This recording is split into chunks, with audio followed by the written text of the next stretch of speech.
Drone shots ಎಲ್ಲ ನೋಡಿದಾಗ ನನಗೆ ಗಂಧದ ಗುಡಿ ಕನೆಕ್ಟ್ ಆಯಿತು. ಅಮೋಘ ವರ್ಷನೂ ನಮಗೆ ಒಳ್ಳೆ ಸ್ನೇಹಿತರು, ತುಂಬ ಚೆನ್ನಾಗಿ ತೋರಿಸಿದ್ದಾರೆ. ಅದಾದಮೇಲೆ ಕರ್ನಾಟಕದಲ್ಲಿ ಹೇಳಬೇಕಂದ್ರೆ ಪ್ರಾಣಿಗಳ ಬಗ್ಗೆ ಆಗಲಿ ಕಾಡುಗಳ ಬಗ್ಗೆ ಆಗಲಿ ಸ್ವಲ್ಪ ಪರಿವರ್ತನೆ ಬಂದಿದೆ, ತಿಳುವಳಿಕೆ ಬಂದಿದೆ ಅಂತ ಹೇಳ್ಬೋದು. So thanks to Appu sir ಅಂತ ಹೇಳ್ಬೋದು ಅದು ವಿಷಯ. ಎಲ್ಲ ರೀತಿಯಲ್ಲಿ ಫಸ್ಟ್ ಟೈಮ್ ನಮ್ಮ ರಕ್ಷಿತ್ ಅವರು ನನಗೆ ಚಿತ್ರ ತೋರಿಸಿದಾಗ I was involved they right from the beginning ಎಂಡ್ವರೆಗೂ. ಯಾವುದೇ ರೀತಿಯಲ್ಲಿ ಬೋರ್ ಆಗಲಿಲ್ಲ. ಯಾಕಂದರೆ ನಾವು ಏನು 20 ವರ್ಷದಲ್ಲಿ ನಾವು ಏನೇನು ವಿಷಯಗಳು ಹೇಳ್ತಾ ಇದ್ವು ನಮ್ಮ ಸಾಮಾನ್ಯ ಜನಕ್ಕೆ, ಅಲ್ಲಿ ಯಾವ ರೀತಿ ನಮ್ಮ ಸಂಶೋಧನೆ ಬಗ್ಗೆ ಹೇಳ್ತಾ ಇದ್ವು, ಅದನ್ನೆಲ್ಲ ರಕ್ಷಿತ್ ಅವರು ದೊಡ್ಡ ತೆರೆಯಲ್ಲಿ ತಂದಿದ್ದಾರೆ. ಇವಾಗ ಕಮರ್ಷಿಯಲ್ ಮೂವೀಸ್ ಆಗಲಿ ಒಂದು ರೀತಿಯಲ್ಲಿ ಕತೆ ಹೇಳುತ್ತೆ, ಬಟ್ ಈ ಥರದ ಸಿನಿಮಾ ಒಂದು ಮುಖ್ಯವಾದ ಒಂದು ಅಂಶ ಇಟ್ಕೊಂಡಿದೆ, ನಮ್ಮ ಮಾನವ ಮತ್ತು ಪ್ರಕೃತಿ, ಅದರಲ್ಲಿರೋ ಒಂದು ಹೋರಾಟ ಆಗಲಿ. ಕಾಳಿಂಗ ಸರ್ಪ ಒಂದು ವಿಷ ಜಂತು ಅಂತ ನೋಡ್ತೀವಿ ಹೊರತು ಅದು ಪ್ರಕೃತಿಯ ಸಮತೋಲನದಲ್ಲಿ ತುಂಬ ಇಂಪಾರ್ಟೆಂಟ್ ಆಗುತ್ತೆ. ಈ ಚಿತ್ರದಲ್ಲೇ ಹೇಳ್ದಂಗೆ ಕಾಳಿಂಗ ಸರ್ಪ ಸುಮಾರು 20ರಿಂದ 30 ಹಾವುಗಳನ್ನು, ಬೇರೆ ಪ್ರಭೇದ ಹಾವುಗಳನ್ನು ತಿಂದು ಬದುಕುವಂಥ ಪ್ರಾಣಿ ಅದು. ಅಂದರೆ ಏಪೆಕ್ಸ್ ಪ್ರಿಡೆಕ್ಟರ್. ಕಾಳಿಂಗ ಇಲ್ಲ ಅಂದರೆ ಆ 30ರಿಂದ 40 ಹಾವು ಪ್ರಭೇದಗಳು ಇರೋದಿಲ್ಲ, ಎಲ್ಲೂ ಇಲ್ಲ. ನಮ್ಮಲ್ಲಿ ಚಿರತೆ ಇದೆ, ಹುಲಿ ಇದೆ, ಆನೆ ಇದೆ, ಮೊಸಳೆ ಇದೆ, ಎಲ್ಲನೂ ಇದೆ. ಒಂದೊಂದು ಊರಲ್ಲಿ ಒಂದೊಂದು ಪ್ರಾಣಿ ಜೊತೆ ತೊಗೊಂಡ್ರೂ ಒಬ್ಬೊಬ್ರಿಗೂ ಒಂದೊಂದು ಸ್ಟೋರಿ ಇರುತ್ತೆ. ನಮ್ಮಲ್ಲಿ ಈ ಥರ ಹೀರೋಗಳು ಎಷ್ಟೋ ಜನ ಇದ್ದಾರೆ. ಹಾವುಗೋಸ್ಕರ ಆಗಲಿ, ಇಲ್ಲ ಚಿರತೆಗೋಸ್ಕರ ಆಗಲಿ, ಕಾಡುಗೋಸ್ಕರ ಆಗಲಿ ಪ್ರಾಣನೇ ಬಿಟ್ಟವರಿದ್ದಾರೆ. ಪೋಚರ್ಸು ಕೊಂದಾಕಿರ್ತಾರೆ, ಫಾರೆಸ್ಟ್ ಡಿಪಾರ್ಟ್ಮೆಂಟಲ್ಲಿ ಇದ್ದಾರೆ. ಈ ಥರ ಒಂದು ಒಳ್ಳೆಯ ಸ್ಟೋರೀಸು, ಈ ಥರ ಸ್ಟೋರೀಸ್ ಖಂಡಿತ ಬೇಕು ನಮಗೆ. ವೈಲೆನ್ಸ್ ಬೇಡ. ನಮ್ಮ ಭಾರತೀಯ ಜನರು ವೈಲೆನ್ಸ್ ಎಲ್ಲ, ನಾವು ಯಾವ ದೇಶಕ್ಕೆ ಹೋಗಿ ನಾವು ಯಾರನ್ನೂ ಹೊಡೆದು ಇಲ್ಲ ಮಾಡಿಲ್ಲ. ಬಟ್ ಇತ್ತೀಚೆಗೆ ಎಲ್ಲ ಫಿಲ್ಮ್ಸ್ ವೈಲೆನ್ಸ್ ಇರೋದ್ರಿಂದ ಮಕ್ಕಳನ್ನ ಕರ್ಕೊಂಡೋಗಿ ತೋರಿಸೋಂಥ ಚಿತ್ರಗಳು ತುಂಬ ಕಡಿಮೆ ಆಗಿದೆ. ಸುದ್ದಿ ಮನೆಯ ಸಮಸ್ತ ವೀಕ್ಷಕರ ನಮಸ್ಕಾರ. ನಾನು ನಿಮ್ಮ ರವಿ ಸಾಸ್ನೂರ್. ತಿಮ್ಮನ ಮೊಟ್ಟೆಗಳು ಸಿನಿಮಾ ನೋಡಿದ ನಂತರ ಒಂದಷ್ಟು ಪ್ರಶ್ನೆಗಳಿತ್ತು, ಅದು ನಿರ್ದೇಶಕರ ಜೊತೆ ಮಾತಾಡಿದ್ವಿ. ಈವನ್ ಸುಚೇಂದ್ರ ಸರ್ ಕೂಡ ಅದಕ್ಕೆ ತುಂಬ ಸ್ಪಷ್ಟವಾದಂಥ ಉತ್ತರವನ್ನು ಕೊಟ್ಟರು. ಸಿನಿಮಾದಲ್ಲಿ ಟ್ರಾವೆಲಿಂಗ್ ಮಾಡಿದಂತಹ ಒಂದು ಪ್ರಮುಖ ಪಾತ್ರ ಆಶಿಕಾ ಸೋಮಶೇಖರ್ ಇದ್ದಾರೆ. ಥ್ಯಾಂಕ್ ಯು ಸೊ ಮಚ್ ಕಾರ್ಯಕ್ರಮ ಸ್ವಾಗತ. ಮತ್ತು ಗೌರಿ ಶಂಕರ್ ಸರ್ ಬಗ್ಗೆ ಅಂದರೆ ಗಂಧದ ಗುಡಿ ಟೈಮಲ್ಲಿ ಕೂಡ ನಾನು ಮಾತಾಡಿದ್ದೆ. ನಾನು ಅಂದರೆ ಪ್ರಾಣಿಗಳ ಬಗ್ಗೆ ವಿಶೇಷವಾದಂತಹ ಕಾಳಜಿ ಇರುವಂತಹ ಒಂದಷ್ಟು ವರ್ಗದಲ್ಲಿ ತುಂಬ ಪ್ರಮುಖ ವರ್ಗ ನಿಮ್ಮದು ಅಂತ ನಾನು ತುಂಬ ರೆಸ್ಪೆಕ್ಟ್ಫುಲ್ ಮಾತಾಡ್ತೀನಿ. Thank you so much. Audience ಆಗಿ ಸಿನಿಮಾ ನೋಡಿದ್ರಿ ಸರ್, ಸಿನಿಮಾ ಎಲ್ಲಿ ಕನೆಕ್ಟ್ ಆಯ್ತು ತುಂಬ ಸ್ಟ್ರಾಂಗ್ ಆಗಿ ನಿಮಗೆ?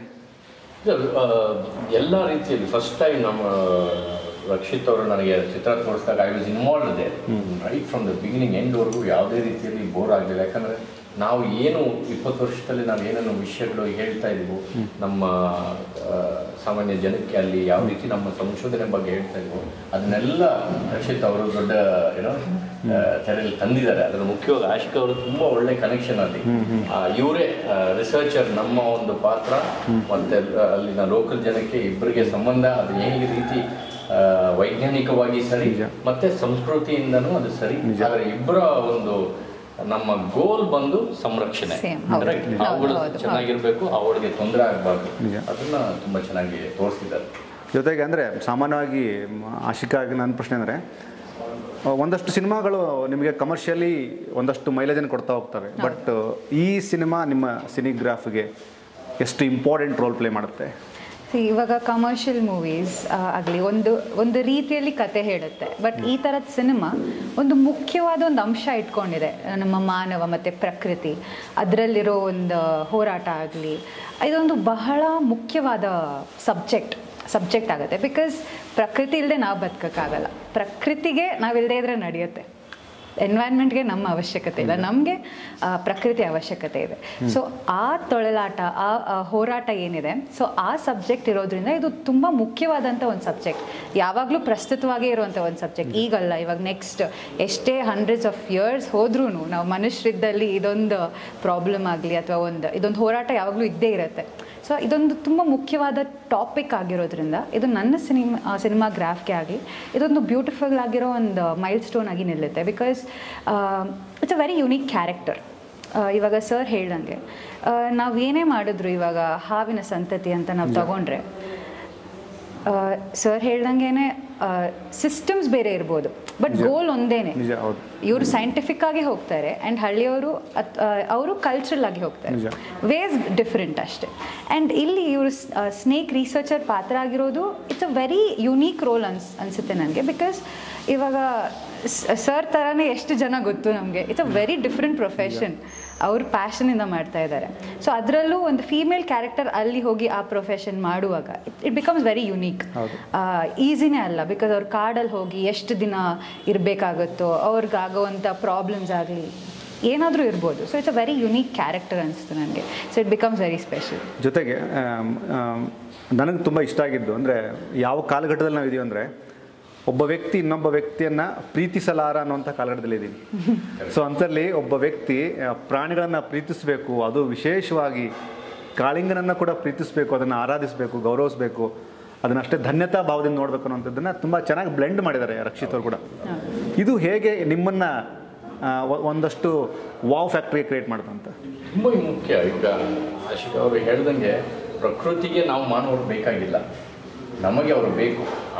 ಕಾಳಿಂಗ ಸರ್ಪ ಒಂದು ವಿಷ ಜಂತು ಅಂತ ನೋಡ್ತೀವಿ ಹೊರತು ಅದು ಪ್ರಕೃತಿಯ ಸಮತೋಲನದಲ್ಲಿ ತುಂಬ ಇಂಪಾರ್ಟೆಂಟ್ ಆಗುತ್ತೆ.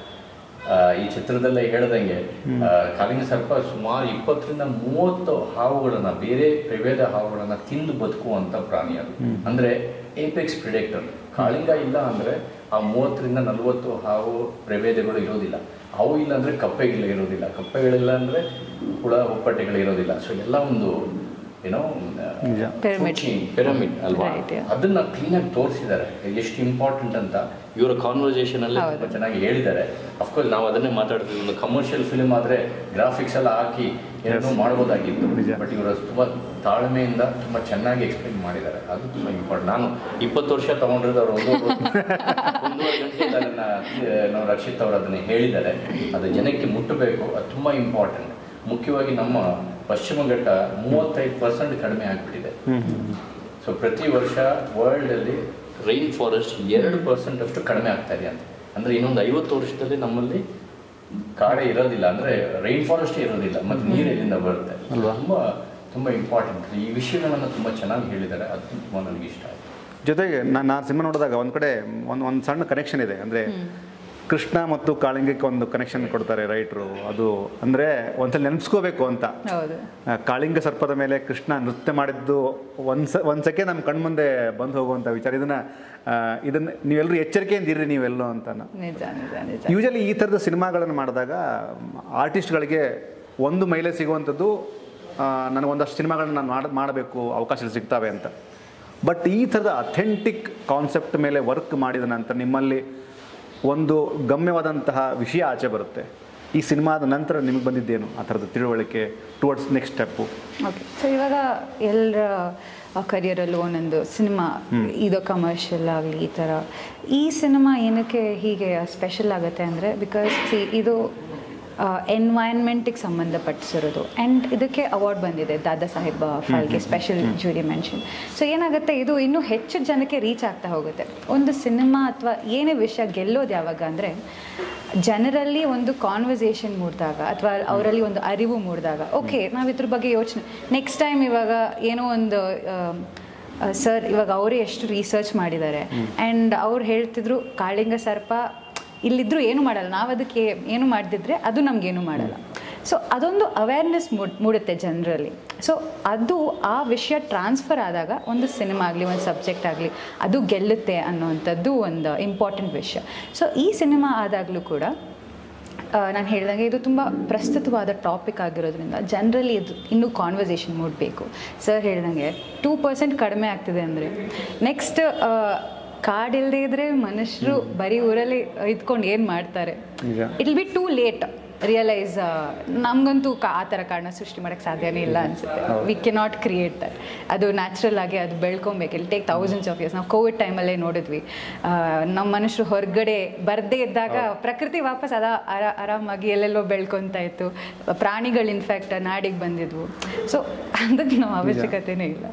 So it's a very beautiful thing ಆಗುತ್ತೆ. ಆ್ಯಂಡ್ ಆ ಒಂದು ಕಾನ್ವರ್ಸೇಷನ್ ಜನರಲ್ಲಿ ಮೂಡಿದಾಗ ಒಂದು ಆರ್ಟಿಸ್ಟ್ ಆಗಿ ಕೂಡ ಇಟ್ಸ್ ಅ ವೆರಿ ಫುಲ್ಫಿಲ್ಲಿಂಗ್, ನಮಗೂ ಒಂದು ತೃಪ್ತಿ ಕೊಡುವಂಥ ಪ್ರೊಫೆಷನ್ ಆಗುತ್ತೆ ಅಥವಾ ಕರಿಯರ್ ಆ ಥರ ಆಗುತ್ತೆ. ಸೊ ಆ ನಿಟ್ಟಿನಲ್ಲಿ ಈ ಸಿನಿಮಾ ಅದೇ ಮಾಡುತ್ತೆ ಅಂತ ಅಂದ್ಕೊಂಡಿದ್ದೀನಿ. ಜನರಲ್ಲಿ ಒಂದು ಕಾನ್ವರ್ಸೇಷನ್ ಮಾತಾಡೋದಾಗಲಿ ಅಥವಾ ಒಂದು ಅರಿವು ಮೂಡೋದಾಗಲಿ, ಸೊ ಆ ಥರ ಒಂದು ಮೂಡುತ್ತೆ ಅಂತ. ಸಿನಿಮಾ ಶುರುವಾಗೋದಕ್ಕಿಂತ ಮುಂಚೆ ನಾನು ಅಬ್ಸರ್ವ್ ಮಾಡ್ತಿದ್ದೆ ಎಲ್ಲರೂ ಎಷ್ಟು ಇಂಟೆನ್ಸ್ ಆಗಿ ಸಿನಿಮಾಗಳನ್ನು ನೋಡ್ತಾರೆ ಅಂತ. ನಾನು ಒಂದಷ್ಟು ಜನರನ್ನ ಅಬ್ಸರ್ವ್ ಮಾಡಿದೆ, ಇನ್ಕ್ಲೂಡಿಂಗ್ ಸರ್ನ ಅಬ್ಸರ್ವ್ ಮಾಡಿದೆ. ಸರ್ ಜೊತೆ ಮಾತಾಡಿದ್ದು ಗಂಧದ ಗುಡಿ ನೆನಪಾಯ್ತು ನನಗೆ. ಅಂದರೆ ಒಂದು ಸಿನಿಮಾ ಕನೆಕ್ಟ್ ಆಗಬೇಕು ಅಂದರೆ ಆ ಸಿನಿಮಾ ನೋಡಿದ ನಂತರ ನಿಮ್ಮನ್ನು ತುಂಬ ವರ್ಷ ಕಾಡುತ್ತೋ ಬಿಡುತ್ತೋ ಗೊತ್ತಿಲ್ಲ, ಬಟ್ ಕೆಲವು ದಿನ ಆ ಸಿನಿಮಾ ನಿಮ್ಮನ್ನು ಕಾಡಬೇಕು. ಆ ಥರದ ಅನುಭವ ಆಗಿದ್ದು ನನಗೆ ಗಂಧದ ಗುಡಿ ನೋಡಿದ ಮೇಲೆ. ಅದ ನಂತರ ಒಂದ್ಸಲ ನಾನು ಸರ್ ಜೊತೆ ಮಾತಾಡಿದ್ದೆ, ಒಂದಷ್ಟು ವಿಷಯ ತಲೆ ಬಂದೋತಾ ಸರ್? ರಕ್ಷಿತ್ ಅವರು, ಗಂಧದ ಗುಡಿ, ಅಪ್ಪು ಸರ್ ಎಲ್ಲೋ ಬಂದೋತಾ ಕಾಳಿಂಗ? ಖಂಡಿತ. ಅವರು ಒಂದು ಶಾರ್ಟ್ಸ್ ಎಲ್ಲ ಇದೆಯಲ್ಲ, ಇವ್ರದ್ದು ಡ್ರೋನ್ ಶಾರ್ಟ್ಸ್ ಎಲ್ಲ ನೋಡಿದಾಗ ನನಗೆ ಗಂಧದ ಗುಡಿ ಕನೆಕ್ಟ್ ಆಯಿತು. ಅಮೋಘ ವರ್ಷನೂ ನಮಗೆ ಒಳ್ಳೆ ಸ್ನೇಹಿತರು, ತುಂಬ ಚೆನ್ನಾಗಿ ತೋರಿಸಿದ್ದಾರೆ. ಅದಾದಮೇಲೆ ಕರ್ನಾಟಕದಲ್ಲಿ ಹೇಳಬೇಕಂದ್ರೆ ಪ್ರಾಣಿಗಳ ಬಗ್ಗೆ ಆಗಲಿ, ಕಾಡುಗಳ ಬಗ್ಗೆ ಆಗಲಿ ಸ್ವಲ್ಪ ಪರಿವರ್ತನೆ ಬಂದಿದೆ, ತಿಳುವಳಿಕೆ ಬಂದಿದೆ ಅಂತ ಹೇಳ್ಬೋದು. So thanks to Appu sir ಅಂತ ಹೇಳ್ಬೋದು ಅದು ವಿಷಯ. ಸೊ ಅದಕ್ಕೆ ನಂತರ ಈ ಒಂದು ಸಬ್ಜೆಕ್ಟ್ ತೊಗೊಂಡಿರೋದು ನಮ್ಮ ರಕ್ಷಿತ್ ಅವರೇ. ಸೊ ಈ ಥರ ಚಿತ್ರಗಳು ಬರಬೇಕು ಅಂತ ತುಂಬ ಆಸೆ ನಮಗೆ. ಮೇಲಾಗಿ ಆಡಿಯನ್ಸು ಕತೆ ಜೊತೆ ನಿರಂತರವಾಗಿ ಟ್ರಾವೆಲ್ ಮಾಡಬೇಕು ಅಂತಂದರೆ ಒಂದಷ್ಟು ಎಲಿಮೆಂಟ್ಸನ್ನು ಆ ಡೈರೆಕ್ಟ್ರು ಆ ರೈಟಪ್ಪಲ್ಲಿ ಮಾಡಿರಬೇಕು. ಇಲ್ಲಿ ನಿಮ್ಗೆ ಎಲ್ಲಿ ಅದು ಹೈಲೈಟ್ ಆಗಿ ಕಾಣಿಸ್ತು ಸಿನಿಮಾದಲ್ಲಿ? ಆ್ಯಕ್ಚುಲಿ ಇದು ಬೇರೆ ರೀತಿ ಸ್ಟೋರಿ ಟೆಲಿಂಗ್, ಬೇರೆ ಬೇರೆ ರೀತಿಯಲ್ಲಿ ಕತೆ ಹೇಳ್ಬೋದು. ಇದರಲ್ಲಿ ಇವರು ತುಂಬ ವಿಷಯಗಳು ಹೇಳಿದ್ರು. ಆ್ಯಕ್ಚುಲಿ ನಿಮ್ಗೆ ಫ್ಯಾನ್ ಆಗಿದ್ದಾರೆ ಅವರು, ಗೌರಿ ಸರ್ ನಿಮ್ಗೆ ಫ್ಯಾನ್ ಆಗಿದ್ದಾರೆ. ತಿಮ್ಮಣ್ಣ ಅವ್ರಿಗೆ ಕನ್ವಿನ್ಸ್ ಮಾಡೋದು ಇವರು. ಆಮೇಲೆ ನಮ್ಮ ಸುಚೇಂದ್ರ ಪ್ರಸಾದ್ ಅವರು ನನ್ನ ಕ್ಯಾರೆಕ್ಟರ್ ಮಾಡಿದಾಗ ಅವರು ಕನ್ವಿನ್ಸ್ ಮಾಡ್ತಾರೆ ಫಸ್ಟ್ ಟೈಮ್. ಸೆಕೆಂಡ್ ಟೈಮ್ ಅವ್ರಿಗೆ ಒಂದು ತಾಳ್ಮೆ ಸ್ವಲ್ಪ ಹೊರಟೋಗಿದ್ರು, ಸ್ವಲ್ಪ ರ್ಯಾಶ್ ಆಗಿ ಅವರ ಒಂದು ಕೋಪವನ್ನು ವ್ಯಕ್ತಪಡಿಸ್ತಾರೆ ಅಲ್ವಾ. ಅಲ್ಲಿ ನೆಗೆಟಿವ್ ಆಗ್ಬೋದು, ಪಾಸಿಟಿವ್ ಆಗ್ಬೋದು, ಬಟ್ ಅವರ ಒಂದು ಬೇಜಾರು ಅಂದ್ರೆ ಒಂಥರ ಡಿಸಪಾಯಿಂಟ್ಮೆಂಟಿಂದ ಅವರು ಆ ಒಂದು ಕ್ಯಾರೆಕ್ಟರ್ನ ತಂದಿರ್ಬೋದು. ಈಗ ನಾನು ಕೆಲವು ಟೈಮಲ್ಲಿ ಆ ಥರ ಮಾಡ್ತೀನಿ. ಇವರು ತುಂಬ ಸಮಾಧಾನದಿಂದ ತಿಮ್ಮಣ್ಣ ಅವ್ರಿಗೆ ಹೇಳ್ತಾರಲ್ಲ, ಅಂದ್ರೆ ತಿಮ್ಮಣ್ಣ ಅವ್ರಿಗೆ ಹೇಳ್ತಾ ಇರೋದು ವಿಷಯ ಜನರಿಗೆ ಗೊತ್ತಾಗ್ಲಿ ಅಂತ ಅಲ್ವಾ. ನರಿ ಬಗ್ಗೆ ಆಗಲಿ ಅದು ತುಂಬ ಇಂಪಾರ್ಟೆಂಟ್. ಆ ರೀತಿ ನೋಡಿದಾಗ ಅದು ಪ್ರೆಡಿ ವೆಲ್ ಡನ್. ರಕ್ಷಿತ್ ಅವರು ತುಂಬ ವಿಷಯಗಳು ಅದರಲ್ಲಿ ಹೇಳಿದ್ದಾರೆ, ನಮ್ಮ ಜನಗಳು ಅರ್ಥ ಮಾಡಿಕೊಂಡ್ರೆ ತುಂಬ ಚೆನ್ನಾಗಿರುತ್ತೆ. ಇಲ್ಲ, ನನಗೆ ಒಂದು ಶಾಟ್ ತುಂಬ ಇಷ್ಟ ಆಯಿತು. ಅಂದರೆ ನಿಮ್ಮ ಮತ್ತು ತಿಮ್ಮನ ಮಧ್ಯೆ ಒಂದು ಶಾಟ್ ಇದೆ, ಕ್ಯಾಮ್ರಾ ಬ್ಯಾಕ್ ಮೂಮೆಂಟ್ ಬರ್ತಾ ಇರುತ್ತೆ. ಆ ಕ್ಯಾಮ್ರಾ ಬ್ಯಾಕ್ ಮೂಮೆಂಟ್ ಬರ್ಬೇಕಾದ್ರೆ ಮಧ್ಯೆ ಮಧ್ಯೆ ಸಣ್ಣ ಸಣ್ಣ ಎಲೆಗಳು ಡಿಸ್ಟರ್ಬ್ ಮಾಡ್ತವೆ. ಅಂದರೆ it was a very natural shot. ಅದು ಶೂಟ್ ಆಗಿ ಒಂದಷ್ಟು ಕಡೆ ಕ್ಯಾಮ್ರಾ ಹಿಂಗೆ ಶೇಕ್ ಆಗುತ್ತೆ, ಎಲ್ಲೋ ಕಲ್ಲಿತ್ತು ಅನ್ಸುತ್ತೆ ಕೆಳಗಡೆ. ಅದು ಒಂದೇ ಟೇಕಲ್ ಆಗಿದೆ, ಅದು ಸಿಂಗಲ್ ಟೇಕಲ್ ಆಗಿದ್ದು. ಅದು ಮೋಸ್ಟ್ಲಿ ಒಂದು 5 ನಿಮಿಷ ಬರುತ್ತೆ ಅನ್ಸುತ್ತೆ. ಅದು ಒಂದು ಸಿಂಗಲ್ ಟೇಕ್. ಅಲ್ಲಿ ನೀವು ಹೇಳ್ದಂಗೆನೆ ಇವನ್ ಕ್ಯಾಮ್ರಾ ಮೂಮೆಂಟ್ಗೂ ಅದು ಸ್ಟ್ರೇಟ್ ಜಾಗ ಅಂತೂ ಅಲ್ಲ, ಇಳಿಜಾರಿದೆ, ಮೇಲೆ ತಗ್ಗು ಎಲ್ಲ ಇದೆ. ಸ್ಟುಡಿಯೋದಲ್ಲಿ ಮಾಡಿಲ್ಲ, ಡೆಫಿನೆಟ್ಲಿ ಇಲ್ಲ, ಫುಲ್ ಕಾಡಲ್ಲೇ ಮಾಡಿರೋದು. ಸೊ ಅದು ಕೂಡ ಒಂದು ಚಾಲೆಂಜಿಂಗ್ ಆಗಿರೋಂಥ ಒಂದು ಶಾಟ್ ಅದು. ಬಿಕಾಸ್ ಆರ್ಟಿಸ್ಟ್ಗೆ ಆಗಲಿ ಕ್ಯಾಮ್ರಾಗೆ ಆಗಲಿ ನಾವಲ್ಲಿ ಬಂದು ನಿಲ್ತೀವಂದ್ರೆ ಕ್ಯಾಮ್ರಾ ಕೂಡ ಅಲ್ಲೇ ನಿಲ್ಬೇಕಾಗುತ್ತೆ. ನಾವು ಆದಾಗ ಅದು ಸ್ಟೇ ಆಗಬೇಕು.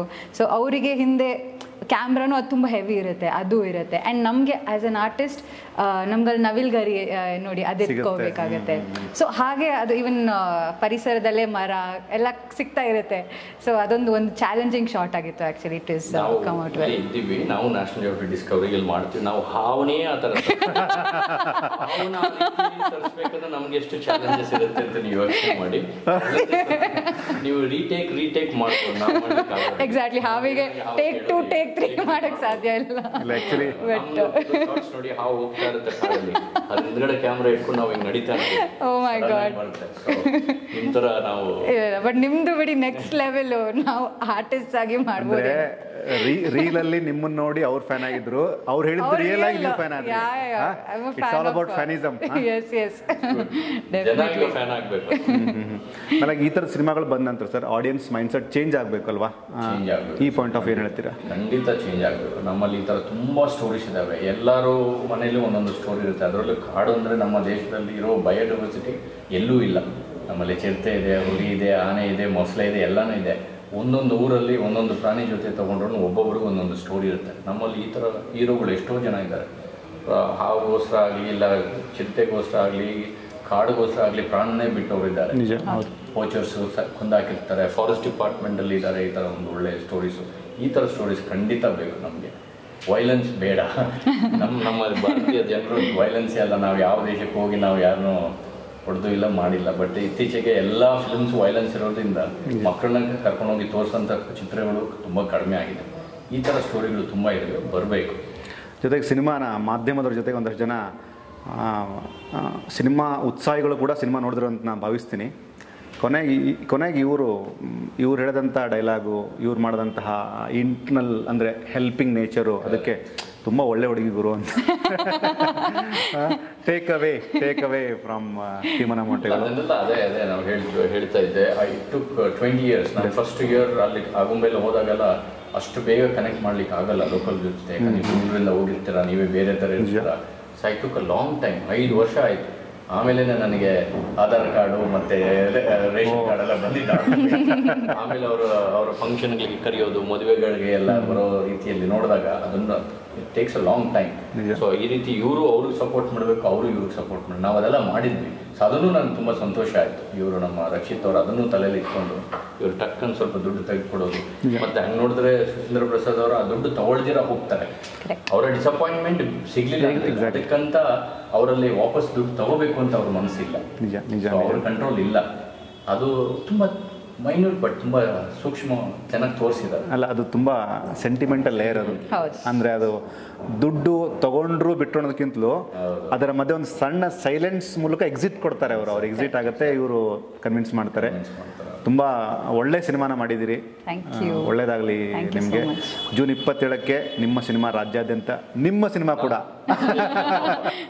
ಅವರು ಎಲ್ಲ ಸುಚೇಂದ್ರ ಪ್ರಸಾದ್ ಅವರು ತುಂಬ ಚೆನ್ನಾಗಿ ಮಾಡಿದ್ದಾರೆ. ಆಶಿಕಾ ಅವರು ನಮ್ದೇನಿಲ್ಲ, ಒಂದು ಚಿಕ್ಕ ಭಾಗ ಮಾತ್ರ, ನಮ್ಮ ಒಂದು ಸಂಶೋಧನೆಯ ಒಂದು ಚಿಕ್ಕ ಭಾಗ ತೆಗೆದು ಮಾಡಿದ್ದಾರೆ.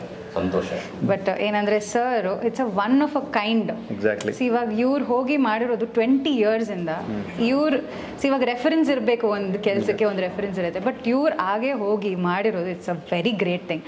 ಇನ್ಫ್ಯಾಕ್ಟ್ ಇವಾಗ ನಾವು ಕಾಳಿಂಗ ಅಂತಾನೆ ಕರಿಬೋದು ಇವಾಗ ಸೈಂಟಿಫಿಕಲಿ ಕೂಡ. ದಟ್ಸ್ ಅ ವೆರಿ ಬಿಗ್, ಅಂದರೆ very big achievement. So huge fan ಸರ್ದು. ಸೊ ಅದೇ ಸಬ್ಜೆಕ್ಟ್ ಇಟ್ಕೊಂಡು ಮಾಡಿರೋದು ಅಗೇನ್ ರಕ್ಷಿತ್ ಸರ್ ಕೂಡ. So it's a very beautiful thing. And ನಮ್ಮ ಸಿನಿಮಾ ಕೂಡ ತುಂಬ ಚೆನ್ನಾಗಿ ಬಂದಿದೆ. ಆಮೇಲೆ ಅಲ್ಲಲ್ಲಿ ಕರಿನಾಗ ಅಥವಾ ಕರಿ ಅನ್ನೋ ಪದ ಬಳಸಿಲ್ಲ. ಉತ್ತರ ಕರ್ನಾಟಕ ನಮಗೆಲ್ಲ ಕನೆಕ್ಟ್ ಆಯ್ತದು. ಅಂದರೆ ನಮ್ಮ ಕಡೆಯಲ್ಲಿ ಅದೇ ಥರದ ಭಾಷೆಗಳನ್ನು ಬಳಸ್ತೀವಿ ನಾವು. ತುಂಬ ಒಳ್ಳೆಯ ಕಾಂಟೆಂಟ್ ಜೊತೆಗೆ ಬಂದಿದ್ದೀರಿ. ನಿಮ್ಮ ವೃತ್ತಿ ಜೀವನಕ್ಕೆ ಮತ್ತು ಇಡೀ ಸಿನಿಮಾ ತಂಡಕ್ಕೆ ದೊಡ್ಡ ಮಟ್ಟದ ಸಕ್ಸಸ್ ನಾನು ಜನ ಕೊಡಬೇಕು, ಖಂಡಿತ ಕೊಡಲಿ ಅಂತ ಕೇಳ್ಕೊತೀನಿ. Thank you so much. Thank you. ಇದಿಷ್ಟು ತಿಮ್ಮನ ಮೊಟ್ಟೆಗಳು ಚಿತ್ರತಂಡದ ಮಾತು. ಸಿನಿಮಾ ಜೂನ್ 27ಕ್ಕೆ ರಾಜ್ಯಾದ್ಯಂತ ಬಿಡುಗಡೆ ಆಗ್ತಿದೆ. ಎಲ್ಲರೂ ಸಿನಿಮಾವನ್ನು ತಪ್ಪದೆ ಚಿತ್ರಮಂದಿರ ನೋಡಿ. ಯಾವುದೇ ಕಾರಣಕ್ಕೂ ಪೈರಸಿ ಕಾಪಿ ಬೇಡ. Thank you so much.